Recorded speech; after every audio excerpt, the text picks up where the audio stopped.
हो पाएगा। जब तक हृदय में प्रीतम का प्रतिद्वंदी भाव रहता है तब तक निरंतर भजन की संभावना भी नहीं है। इसीलिए उपासक जन उदासीन होकर सब वस्तु व्यक्ति से अपने चित्त को समेटकर प्रभु में लगा देते हैं। देवर्षि नारद जी इसीलिए इस भजन, इस प्रेम की उपासना का उदाहरण देते, यथा ब्रज गोपिका नाम। सब कार्य परिवार के करते हुए चित्त वृत्ति प्रभु श्री कृष्ण में किसी से भी प्यार नहीं, न पुत्र से, न परिवार से, न क्रिया से, लेकिन क्रियाएं सब हो रही, पुत्र परिवार भी है। ये बड़ा आश्चर्यमय स्थिति, और किसी से अपनापन नहीं, एकमात्र प्रभु श्री कृष्ण से।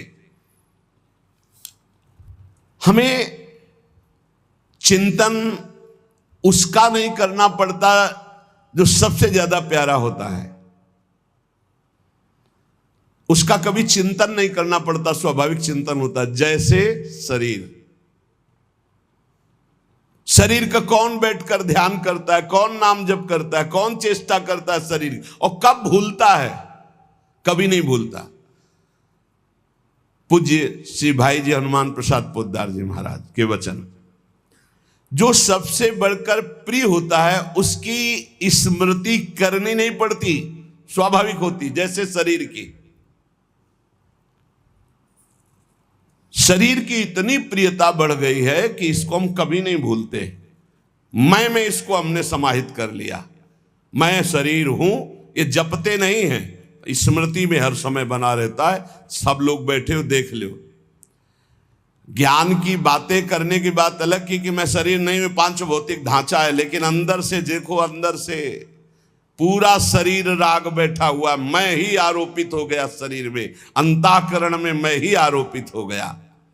लेकिन प्यारे तुम भूल कर रहे हो, जो शरीर का भी आधार है वो प्राण, और जो प्राणों का आधार है वो आत्मा, और जो सबकी आत्मा है वही परमात्मा है, वही ईश्वर है।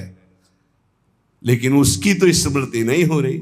शरीर का आधार प्राण, प्राणों को भी जो प्रकाशित कर रहा है वो कौन? आत्म तत्व। और जो सबकी आत्मा है वो कौन? बोले श्री कृष्ण, श्री हरि, प्रभु। तो क्या प्रभु की ऐसी स्मृति चलती जैसी शरीर की स्मृति? कभी हम भूलते नहीं, कभी हम स्मरण करने का प्रयास नहीं करते, हर समय स्मृति में रहता शरीर, क्योंकि बहुत प्यारा है। और इतना प्यारा है कि इसे मैं से हमने जोड़ लिया, मैं स्त्री, मैं पुरुष, बस इसी में राग शरीर में। ये संसार के दुखों से घबरा उठने का कारण है भगवान में रुचि ना होना। पक्का ये घबरा जो उठते हैं ना, दुख नाम से भयभीत हो जाते हैं, निंदा के नाम से भयभीत हो जाते हैं। अगर बहुत मान प्रतिष्ठा है तो हर समय भयभीत रहता है अपनी निंदा के लिए, कहीं निंदा ना हो जाए। बहुत धनी है तो हर समय कहीं धन खो न जाए, हमारी पोजीशन। अरे बहुत भय है। जिनकी भगवान में रुचि नहीं है वो संसार में दुख, चिंता, भय, शोक से घबराते रहते हैं। देख लो,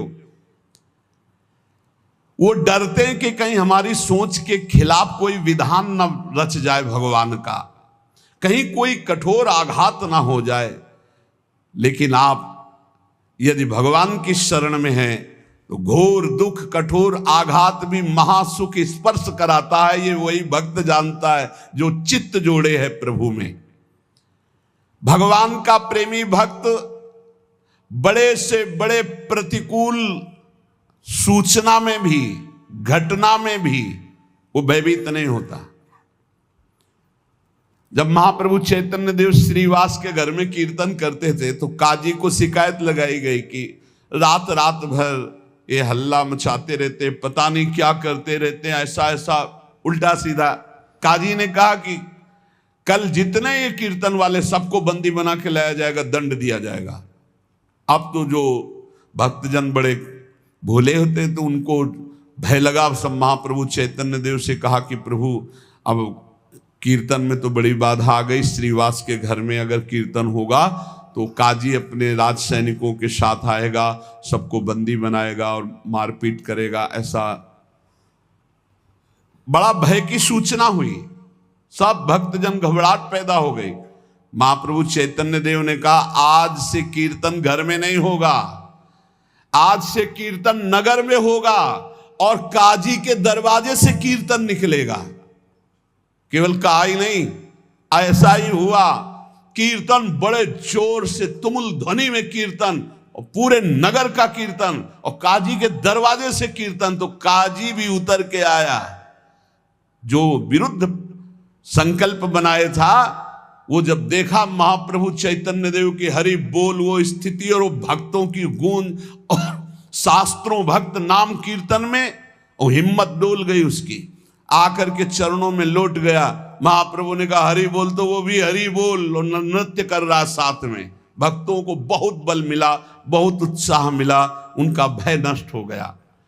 भय की सूचना या कोई बहुत बड़ी विपत्ति या कोई बहुत बड़ी घबराहट का विषय जब आवे तो घबराना नहीं, भगवान में चित्त जोड़ो उस समय, भय में नहीं, सूचना में नहीं, घबराहट में नहीं। मंगल भवन भगवान है, जे ही चित्त जोड़ोगे सब ठीक हो जाएगा। विश्वास करो सब ठीक हो जाएगा। आप चित्त जोड़ लीजिए प्रभु से। जो भगवान का प्रेमी भक्त है, बड़े बड़े कष्टों के उपस्थिति होने पर भी वो घबराता नहीं, भयभीत नहीं होता। उसका जीवन भगवत समर्पित जीवन होता है।